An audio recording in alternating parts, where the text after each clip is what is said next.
میں Peoples party پہ میرا بڑا سوال ہے، کیونکہ جس سے توقع ہوتی ہے اسی سے سوال ہوتا ہے۔ آپ کہتے ہیں ہم نے آئین پاکستان بنایا، بلاول صاحب آج نہیں ہے، ورنہ میں محترم بلاول صاحب سے پوچھتا کہ اور تو کوئی کرے تو کرے، آپ کی جماعت، بھٹو صاحب کی جماعت کیسے آرٹیکلیٹ میں چینج کر سکتی ہے؟ فنڈامنٹل رائٹس کو کیسے آپ چینج کر سکتے ہیں؟ ملٹری کورٹس کے حق میں کیسے آپ بات کر سکتے ہیں؟ بنیادی انسانی حقوق میں آپ چینج کیسے کر سکتے ہیں؟ میرے بھائیوں اور دوستو، قرآن میں اللہ فرماتے وَأَمْرُهُمْ شُورَى بَيْنَهُمْ، اور مومنین کو جب کوئی مسئلہ ہوتا ہے تو آپس میں شورا کرتے ہیں۔ یہ شورا کو شورائیت کا اختیار دو، جو اختیار نہیں دے رہا چھینو اپنا اختیار، یہاں چیزیں لاؤ، یہاں فیصلہ کرو، یہاں فیصلہ کرو گے۔ ہم وہ مسودہ عمران خان کے سامنے لے کے رکھ دیں گے کہ خان صاحب یہ کہیں سے آیا نہیں ہے، ڈکٹیٹ نہیں ہوا، یہ بنیادی انسانی حقوق کے خلاف نہیں ہے، یہ آپ کو ملٹری کورٹ کے حوالے کرنے کے لیے نہیں ہے، یہ پاکستان میں انصاف کے لیے ہے، آئین کو بہتر کرنے کے لیے ہم ان کو قائل کریں گے۔ وہ بھی انصاف کے نام پہ جماعت بنائے بیٹھا ہے۔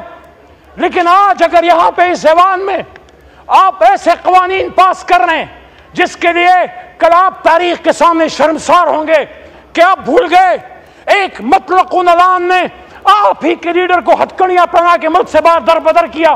ہاں، میرا لیڈر در بدر ہونے کے لیے تیار نہیں ہے، وہ کھڑا ہے، وہ ڈیل نہیں لے رہا، وہ کہتا ہے میں کھڑا ہوں، میں نہیں جاؤں گا، ملک چھوڑ کے نہیں جاؤں گا۔ لیکن کچھ لوگوں کو چھوڑ کے جانا پڑتا ہے، کچھ گئے ہیں، میں برا نہیں کہتا، ماضی میں بہت سی لیڈرشپ جلا وطن بھی ہوئی ہے، لیکن جو آپ کے ساتھ ہوا ہے آپ وہی گڑا پھر کھود رہے ہو۔ یاد رکھنا، جو بوتے ہو وہ کاٹو گے۔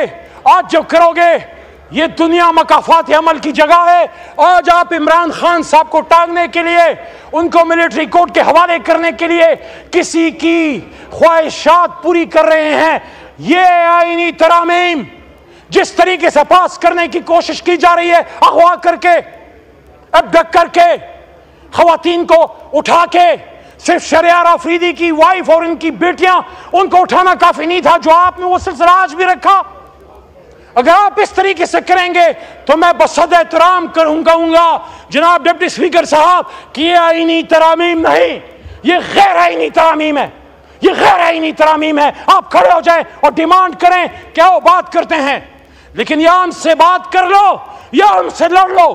یہ کیسے ہو سکتا ہے کہ دن کی روشنی میں تو اسپیشل کمیٹی بیٹھے، وہ عمر ایوب، صاحبزادہ حامد رضا، بیرسٹر گوہر یا عامر ڈوگر سے بات کرے، اور رات کی تاریکی میں آپ ہماری ماں بہنیں اٹھا لیں۔ یاد رکھنا عزت سے اوپر کوئی چیز نہیں ہے۔ عزت پہ حرف آئے گی تو پھر آئین قانون پیچھے رہ جائے گا، اس ملک میں بہت برا حال خدا نخواستہ ہو جائے گا۔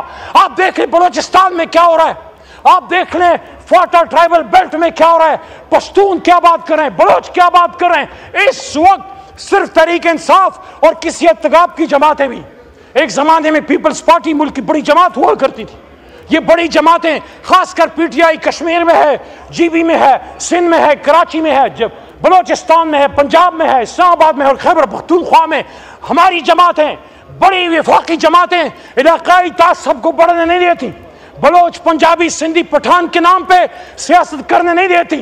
یہ جماعتیں نسل کی امتیاز سے اوپر اٹھ کے پاکستانیت اور جناح کے نام پہ سیاست کرتی ہیں۔ جب آپ ان بڑی جماعتوں کو کمزور کرو گے، ان کو لوگوں کو اٹھاؤ گے، ان کو مارو گے، ان کو بے عزت کرو گے، آپ اس ملک کو ان لوگوں، ان خطرناک افریتوں کے ہاتھ میں آپ دھکیل دو گے، جو بلوچستان میں ہمارے فوج کو نہیں چھوڑ رہے، جو خیبر پختونخوا میں ہماری ایف سی کو نہیں چھوڑ رہے، جو ہمارے مزدوروں کو نہیں چھوڑے۔ دکی میں جو ہوا بلوچستان میں 20 مزدوروں کا کیا قصور تھا، پنجابی مزدور کا کیا قصور ہے، پشتون کا کیا قصور ہے، جو مزدوری کے لیے باہر گیا ہے اور اس کی گھر کی عزت تاراج ہو رہی ہے ٹرائبل بیلٹ میں، یا بلوچ کا کیا قصور ہے۔ اس کے لیے ضروری ہے کہ آج ہم یہاں مل کے بیٹھیں، آپ ان آئینی ترامیم کو سیوان میں لائیں، اس پہ مہینہ 2 مہینے بحث کریں، ہم انشاءاللہ اس کو وہ بہتر کر کے دیں گے کہ آئین پاکستان کا نظارہ دنیا کرے گی۔ اس میں بنیادی انسانی حقوق کا تحفظ بھی ہوگا، اس میں سویلین سپریمیسی بھی ہوگی، لیکن اس میں آزاد جوڈیشری بھی ہوگی، اور یہ فوج بھی ہماری دشمن نہیں ہے۔ ایک دن اگر فوج نہ ہو یہ ملک نہیں رہ سکتا، لیکن فوج جب اسٹیبلشمنٹ جب سیاست میں آتی ہے، وہاں پھر قائد اعظم کا فرمان کا روک ہے، جو سٹاف کالج کوئٹہ میں نے کہا تھا کہ policy is a domain of civilians and you are supposed, آپ نے